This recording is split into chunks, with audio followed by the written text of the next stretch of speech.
Hey, so we were told that old Cosmo here, who we rescued or acquired off of Craigslist, because he was so cute. How could we not? Look at this squishy face. Look at this squishy face. Look at this squishy face. We were told he was a pug Boston Terrier mix. And we got him when he was 8 weeks old. And he was super small. And so, yeah, I thought, okay, cool. He's exactly what we want. A small dog, cute little wrinkly face, and we're gonna just love this little dog, be able to drive with him and take him traveling with us everywhere. That was the intention when we got a dog, right? Got to travel with him. And I went to the vet last week to get some of his first rounds of shots and all taken care of, and just get him checked out by the veterinarian to make sure he's good and healthy. And she was like, Boston pug mix? I was like, yeah. I've only had one dog, and I had that one dog for 14 years, and he was a farm dog for the most part. No bite. And she was like, yeah, this is not a Boston Terrier pug mix. And I was like, okay, so what are we talking here? She said, well, honestly, I'm seeing more of a mastiff. And was like, mastiff, that's a big dog, right? And she's like, oh yeah. And I was like, well, my last dog was a big dog. I guess that's doable, but we were really hoping to be able to travel. No bite. No bite. Good boy. Bite your toy. Bite your toy. Good boy. And so I was like, 40, 60 pounds. She's like, I was like, 60 to 80 pounds? She's like, I was like, 80 to 100? And she was like, up, like maybe more. And I was like, what the fuck? And so Courtney and I got a little app where we go check out what your doggy is. We took a picture of him and posted it in the app. And we were like, what is this doggy? And they said he looks like, the app said, best guess was a mix of a Cane Corso and maybe a Pugaloo or something like that. And also Bull Mastiff came up, and maybe Pit. And hey, easy. Okay, no bite, no bite, no bite. And so that quickly, after I looked up a little bit about Cane Corsos in particular, because everything said he looked like majority Cane Corso, looked those dogs up, and they're no joke. They are no joke. They are like guard dog extraordinaire, home family protector extraordinaire, and they require an enormous amount of training and maintenance.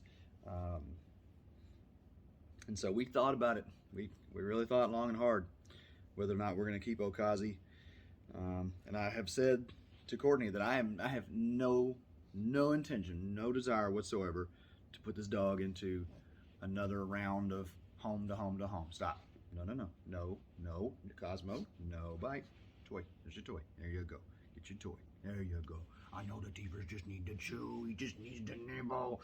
He just needs to nibble. And so, yeah, we thought about it. And, my belief still is that a dog that can be guaranteed a good home, especially a large breed dog that is, extremely territorial and possessive of his family, that dog needs to be in a very stable home where he can be educated and loved and cared for in the way that the breed really requires. And so, in my mind, it was either we keep him or we euthanize him, because I'm not interested in just even thinking about him out there as a liability. Easy. We've decided to keep him. And I am nervous about it. But everything that I read about keeping Cane Corsos or breeds related to that, even the Bull Mastiff, is that it is a wonderful opportunity to learn how to be a leader, a firm, compassionate, serious, and kind leader. I recently was introduced to, what's his name? The dog whisperer guy? Caesar Milan. And wow, I had no idea. So I had no idea that he was like a human trainer, that he taught so much about life through dogs. And I am seeing this as an incredible opportunity to love a beautiful animal, give him a good home, and learn how to be a better version of myself. And I plan to document some of that along the way. Why? Because it helps to hold me accountable, and because who doesn't want to watch this little doggy grow up? Who doesn't want to watch this little doggy grow up? And this is very interesting. So I've had a lot of working with, a lot of experience working with dogs in mushroom space, and have absolutely seen them as incredible co-processors of energy. In Jamaica, I had a Catahoula leopard who was just phenomenal at processing energy. And well, so I've had 2 dogs, but I didn't have the Catahoula very long because we left Jamaica. Although I did find him, I brought him to the U.S. and found her a good home. I know it was a good home for her. And I just still check on her. No, she's doing really good. But she was too much for our house. She was a beach dog, and Jamaican beach dog, boy, them a different kind of something there. And so anyway, I got her a new home, and she was amazing at processing energy, though. The things I would see her do in the trip space, it was phenomenal. There were a couple other dogs that I worked with that were kind of like stray dogs that would come around and would function similarly, but she was unlike anything I've ever seen until him. I've just had one experience with him so far. Easy. Yeah, no bite. Toy, bite the toy. And the other night, family was watching a movie, and he was needing a little bit of attention, so I took him over and was playing with him. And after we played, no bite. Bite your toy, bite your toy, toy. Cosmo. Come on, be good for the people. Be good for daddy. Be good for you. There you go. Bite your toy. There you go.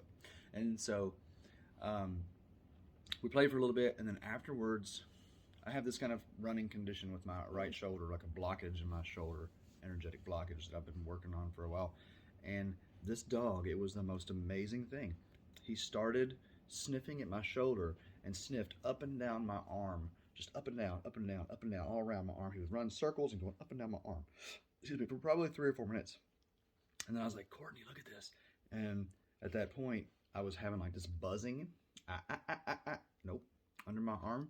And he was just nuzzled under my armpit, right where this kind of energetic buzzing was.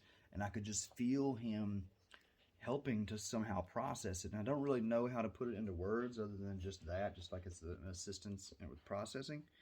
But it was phenomenal. And so I have a very deep desire to work with psychedelic service animals. And Cosmo may be our first Cosmonaut. Cosmo's Cosmonauts? Is that what we'll call the graduates? It's assuming that you become a good trainer. If daddy can be a good trainer, if daddy can be a better human to have a better dog. So anyway, I'll just be sharing some of this with you, and we'll see where it goes. Cosmo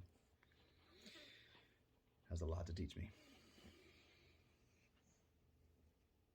I'm glad you came into our lives.